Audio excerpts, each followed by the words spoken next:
This is Volkswagen doing what Volkswagen does best, continuous improvement. What we're looking at today is the Volkswagen ID.4, which granted doesn't look all that different in 2024 as it did when production started in 2020. But underneath the skin of this refreshed ID.4 are a ton of changes that have completely transformed the ownership experience of the ID.4. So let's get right into it. Now, what do I mean by VW doing what VW does best? Well, if we look at their most iconic car in the history of the brand, the Type 1, which launched here in the US at the very end of the 1940s. Now, that car looks pretty much the same as a car that left the US in the late 1970s, some 30 years later, but Volkswagen tweaked nearly every component of the Type 1 Volkswagen, making it better and better and better until the final car was the best that it could be. Wow, look at this storm coming in. I'm shooting this video here on location in Ann Arbor, Michigan, and it looks like we are in for some weather. Whew. Wow, we just barely made it inside before this downpour.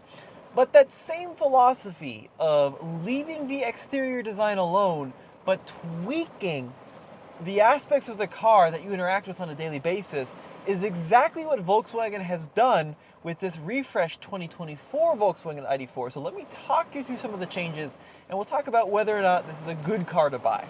It's probably not news at this point, but criticism around the launch of the ID.4 really came down to the software interface that Volkswagen went with. And this is the sad reality of modern cars. The rest of the car, when this vehicle launched a few years ago, was very well sorted. The hardware was there. The platform, the ride quality, the driving experience was always pretty solid on the ID.4, but so much of interfacing with a modern vehicle comes down to the screen and what's on it, and that's where Volkswagen fumbled badly. But as we talked about with continuous improvement, Volkswagen didn't just sit down and say, well, it is what it is, we're just going to keep letting it fester. They actually went ahead and redid it. Initially, minor changes, and for the 2024 update, there are big changes in the way this car operates and the way you interact with this vehicle. So let's talk about this touchscreen display. Now, 12.9 inches, size was never the issue with the Volkswagen, it's what they did with it. It's vastly improved over from when this car launched. So let's start out with this bottom panel, which is fixed in place. So now we have access to our heated seats and a visual representation of temperature as well as a control to change it regardless of what's going on with the main IP. So Volkswagen realized temperature as well as the volume slider, incredibly important. It needs to be accessible to the driver and passenger at all times. They've also backlit both the climate control and the volume slider. That is a small change, but a big improvement in the way that the user interacts with the ID.4. Another improvement, check this out, a shortcut to these icons, which is much like you're going to find on your Android or iPhone. And these are ways to access all the important parts of the car, your telephone, your radio media, your navigation. And it's so much easier than the previous versions of the ID.4 screen, which were always kind of a mess to access. If I want to see my charging screen, I can do so here. Volkswagen also has given us a ton of information on state of charge, the charge lock, what percentage you want the vehicle to charge with at night, along with optimization. This is a really cool screen. You know, especially as more and more folks are getting accustomed to DC charging and just charging in general with EVs, it's nice to know if I plug in right now, what is my current quick charge potential based on state of charge, based on battery state of charge. And now Volkswagen tells us that, and you can also save some charging locations here. And then also up top along the screen, it's quick and easy to change your modes from Eco, Comfort, Sport, as well as Custom. All that is really, really good.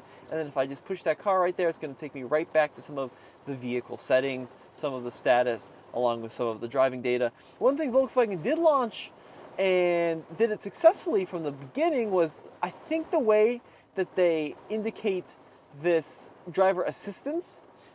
Similar to how this car was a few years ago, but it's so quick and easy to use and to adjust settings. I always thought that was really good. It's a visual way to go about that.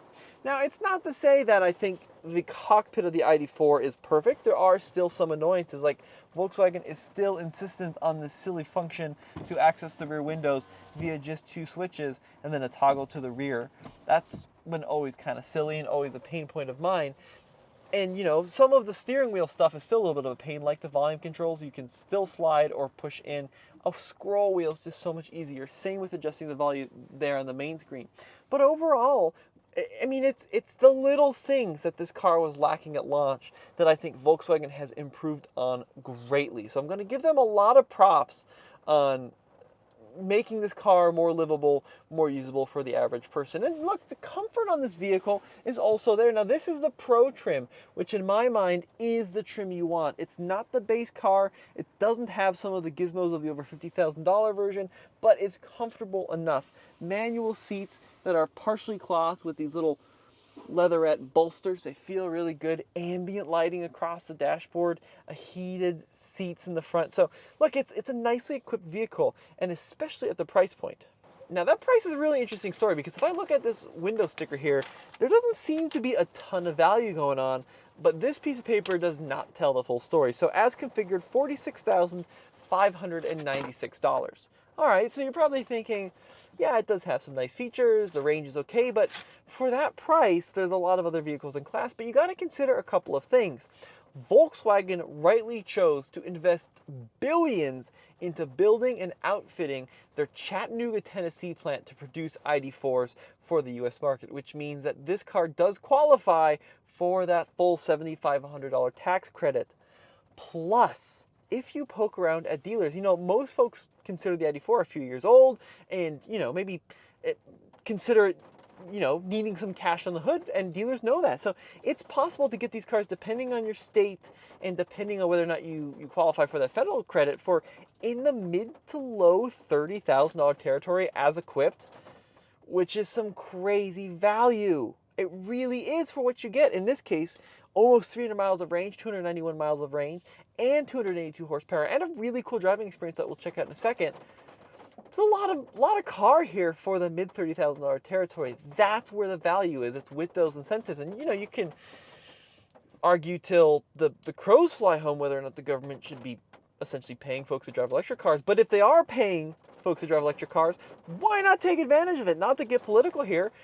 Look, I don't have a stake in either side of the discussion, but heck, if there's money on the hood on these cars from the government, take it, do it.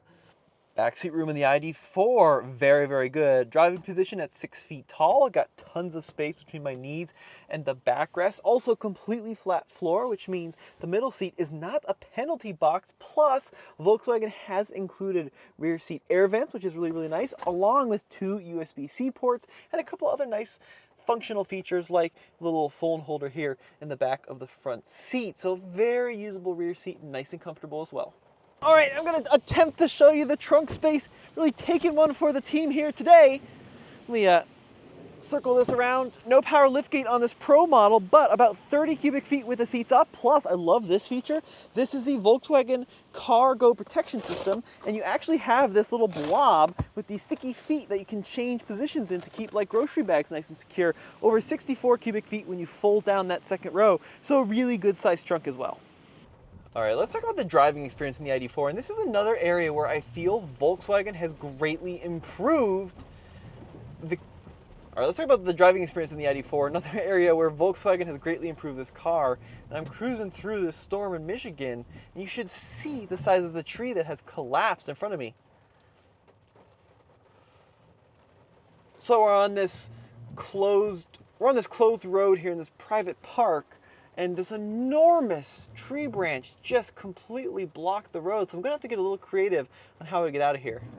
I'm not sure I've ever reviewed a car with the potential of a tornado in the area, but as we do at TFL, we go with the punches. So we're gonna try out the turning radius in this ID.4 and see how it maneuvers. Pretty decent. So, like I said, driving experience has also gotten a lot better. So Volkswagen has really listened to the critique of not only the media, but its owners. Now this Pro that I'm driving is a rear-wheel drive version, and in past years that would have meant that this car would have had just over 200 horsepower, but this has that new single motor with 282 horsepower, and even in this crazy rain, really good traction out of that single motor setup with these all-season tires, and the performance is very impressive. And I'm not just saying that from like, it's good compared to a standard small crossover. Compared to anything, if you have never driven an EV and you're considering this as your first, this performance is pretty nutso. It is that impressive. I think 0 to 60 in the 6-second territory. I mean, it's not a fun SUV to drive, right? The steering and the chassis don't encourage you to drive quickly. But if all you care about is straight line speed, yeah, really, really, really good, really impressive. And I'm amazed by how well the traction control and stability control programming is in this car to keep that rear end and keep the body controls planted, even with that near instant torque. It's really, really good. Now, if you do need all-wheel drive, like I would in Colorado, that 335 horsepower all-wheel drive version is going to be the way to go. But this like middle of the line 282 horse car is very impressive. And look, it's super quiet and refined. Look, this car got so much hate based on software on the early variations, which was very much warranted, don't get me wrong. But nobody ever talked about how quiet and comfortable and just nice an ID.4 is to drive. It's just a great cruiser. You put along in extreme comfort and quietness. It's got adaptive cruise control, and it's got all the safety tech, and it just moves. I mean, this car is 4 years old, but it's just getting better and better to drive. I'm not being paid by Volkswagen here, by the way.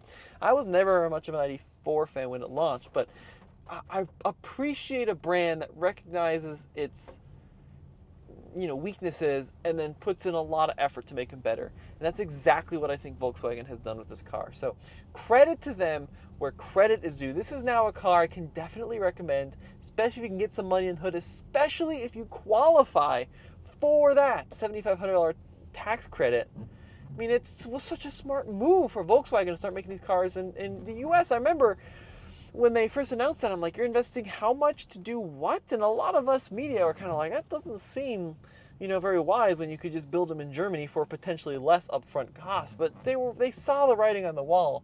To Volkswagen's credit, they were like, look, this is coming with the way that the mandates are headed. We got to do this, and they did. And I'm glad they did, because it means that, now this car does qualify for that money on the hood, which is just awesome from a purchasing standpoint. So look, guys, I think that the ID.4 is now a vehicle I can happily recommend to folks. The tech is pretty good. The range on this car, 291 miles. The configured is really good. If you get the all-wheel drive, it drops down to like 263. There is still a more affordable version with smaller batteries, like 58 kilowatt hours. And look, if you're really on a budget, I think that's okay. But the range is just over 200. You get some winter hit there. It's not going to be very good. So I would recommend this exact spec if you don't need all-wheel drive. The Pro, 291 miles of range, 282 horsepower. This is the one to get. I would love to hear your guys' impression and your feedback, and let me know what you think of the ID.4. Has it actually gotten better, or am I just off my rocker? Drop me a comment below. And as always, this has been Tommy with TFL EV for this quick, terrible weather review. We'll see you guys next time.